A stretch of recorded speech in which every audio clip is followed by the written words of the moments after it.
अलग अलग मुद्दे हैं जो बाबा साहेब लेकर के आए। और देश के पहले कानून मंत्री रहे बाबा साहेब, लेकिन यूनिफॉर्म सिविल कोड हो या इसके बाद जातिगत जनगणना हो, ये तमाम मुद्दे ऐसे थे जिसका समर्थन तो कुछ ऐसे टॉपिक्स भी थे, कुछ ऐसे मुद्दे भी थे जिसको अपोज करते थे बाबा साहेब। लेकिन आज वोट बैंक की राजनीति हो रही है। आज जब अंबेडकर से नाम जुड़ता है तो एक बड़ा शब्द आ जाता है वोट बैंक का, और उसी वोट बैंक पर तमाम पॉलिटिकल पार्टीज की जो सियासत है वो अगल बगल घूमती हुई नजर आती है। 21वीं सदी में आ चुके हैं, एआई का जमाना आ चुका है और चीजें टेक्नोलॉजी से ड्रिवन हैं, और इनफैक्ट चुनाव भी टेक्नोलॉजी के माध्यम से वोटिंग हो जाती है। और ना जाने क्या क्या, कोरोना का समय देख चुके हैं, और कोरोना के समय के दौरान भी चुनाव प्रचार हुआ तो एक घर में बैठकर नेताओं ने अपनी बात टेक्नोलॉजी, वीडियो कॉल्स के माध्यम से देश दुनिया में पहुंचाई। लेकिन ये कहने का तात्पर्य इसलिए है क्योंकि आज भी दलितों पर राजनीति हो रही है जो दशकों पहले से होती आई है। दलितों के वोट बैंक और दलितों पर वोट बैंक ये आज की बात नहीं है। सवाल यह है कि भारतीय जनता पार्टी ने अपने राजनीतिक का तौर तरीकों में बहुत बदलाव ला दिया है, और ना सिर्फ पार्टी के, देश के राजनीतिक तौर तरीकों में भी बड़ा बदलाव आ चुका है।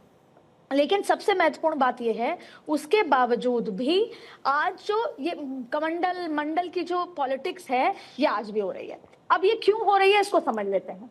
देखिए, ये बात अलग है कि नई टेक्नोलॉजी आ गई है, लेकिन जो वोट बैंक है वो बढ़ता जा रहा है। सबसे पहले तो भारतीय जनता पार्टी के स्टाइल को समझते हैं। पिछले कुछ दिनों में भारतीय जनता पार्टी ने पहले एक लाभार्थी वोट बैंक बनाया जो जाति से और धर्म से ऊपर था, जिसमें हर धर्म का व्यक्ति है जिसके पास योजनाओं का लाभ पहुंच रहा है, वो लाभार्थी कैटेगरी में है, और उम्मीद की जा रही है कि वो वोट करेगा। और पैटर्न देखा गया कि 90% जो लाभार्थी हैं, 80% से 90% वो वोट कर रहे हैं।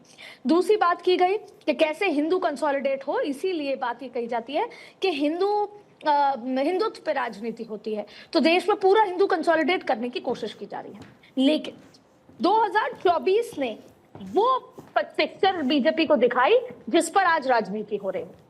2024 पे राहुल गांधी, विपक्ष, कांग्रेस ने बार बार ये नैरेटिव सेट किया कि संविधान बदला जाएगा, अगर 400 पार हुए तो संविधान बदला जाएगा, और संविधान बदला जाएगा तो आरक्षण बदला जाएगा, और फिर वो पार्टी जो बड़िए ब्राह्मण वाली है या भारतीय जनता पार्टी कहीं ना कहीं आरक्षण में तब्दीली करेगी। अब सवाल ये उठता है कि उसके बाद 240 आया। ये बात अलग है कि जब देश में 240 सीटें आई, उसके बावजूद भी नरेंद्र मोदी की सरकार बनी। उसके बाद हरियाणा, महाराष्ट्र जैसे बड़े राज्यों में चुनाव भी हुए, और भारतीय जनता पार्टी ने उसी दलित वोट का उसी पाकर इतना बड़ा जीत हासिल भी की, और वो जो नैरेटिव था संविधान बदल दिया जाएगा या आरक्षण तब्दीली कर दी जाएगी, वो भी तोड़ दिया। ये तो था बैकग्राउंड जिसकी वजह से भारतीय जनता पार्टी को लगा कि हम भले ही बहुत आगे बढ़ रहे हैं अपने वोट बैंक की तरफ, तमाम चीजों की तरफ, महिला देश की आधी आबादी को एक नया वोट बैंक बना दिया है, लेकिन फिर भी जो ये ओल्ड मेथड्स हुआ करते थे वो हम नहीं छोड़ सकते। ये तो हुई अब तक की बात। अब बात करते हैं, भारतीय जनता पार्टी जब किसी राज्य के चुनाव की तैयारी के लिए पहले दिन बैठती है तो वहां एक चीज देखती है।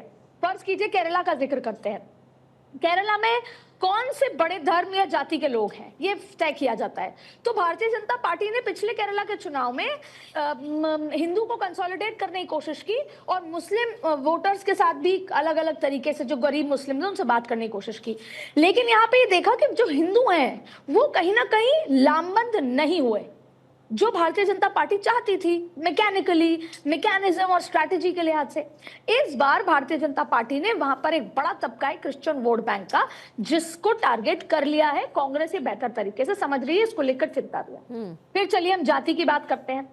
आप देखिए, महाराष्ट्र में कटोगे तो बटोगे, बटोगे तो कटोगे जैसी स्थिति, एक है तो सेफ है।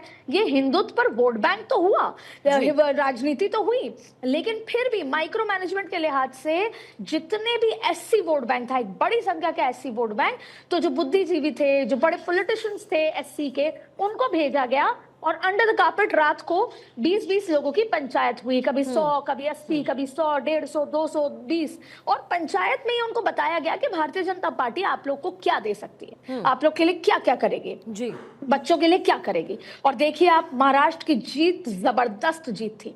फिर आप देखिए हरियाणा में जाट वर्सेस ऑल में कांग्रेस इस बात पे आश्वस्त थी कि जो दलित वोट है, एससी वोट है, वो भारतीय जनता पार्टी के पास नहीं जाएगा, कांग्रेस से बटेगा। जबकि आप देखिए बसपा भी मैदान में उतरी, और उसके अलावा बसपा की जो दूसरी पार्टी है जैसे रावण है, वो भी मैदान में उतरे। अलग अलग पार्टियां वोट काटने के लिए उतरी, पर असल में क्या हुआ, एससी वोट बैंक बीजेपी को पड़ा। अब एक बार फिर हम आते हैं, ऐसा नहीं है कि भारतीय जनता पार्टी ये सब जो कर रही है, वक्फ हुआ या अम्बेडकर पे 5 दिन का जो ये कार्यक्रम कर रही है, वो केवल बिहार चुनाव के लिए है। आप अभी कुछ देर पहले पंजाब के आंकड़े बता रही थी, पंजाब चुनाव बहुत महत्वपूर्ण है, 32%। पश्चिम बंगाल के आंकड़े स्क्रीन पर नजर आ रहे हैं, आप देखिए पश्चिम बंगाल का चुनाव बहुत महत्वपूर्ण है।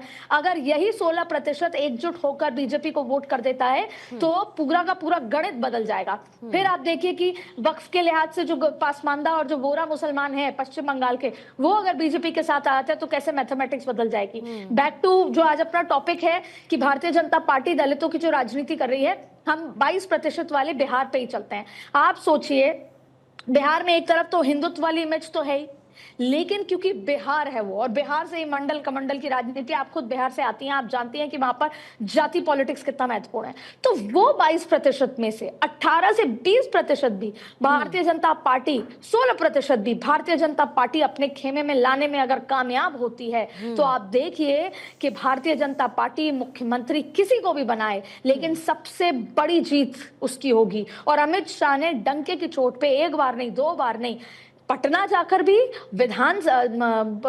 पार्लियामेंट में भी ये बात कही है कि हम बड़े आंकड़े के साथ जीत कर रहे हैं। और देखिए देश में जैसे हम बात कर रहे हैं कि पुराना जो चीजें हैं वो निकल कर आ रही हैं, आज भी उत्तर प्रदेश बिहार का चुनाव, यूपी बिहार का चुनाव ही चुनाव होता है। यूपी बिहार के चुनाव से ही देश भर में मैसेज जाता है। ये बात अलग है कि अब गुजरात बहुत महत्वपूर्ण अंग हो चुका है, सभी राज्यों को बहुत महत्वपूर्ण, साउथ से एक मैसेज जाता है, लेकिन फिर भी अगर हम पुराने नैरेटिव से बात करें तो उत्तर प्रदेश और बिहार, और उत्तर प्रदेश और बिहार दोनों ही जगह जो एससी वोट बैंक है वो बड़ा जबरदस्त है। और अगर ये भारतीय जनता पार्टी अपने खेम में पहला नैरेटिव तो तोड़ ही दिया,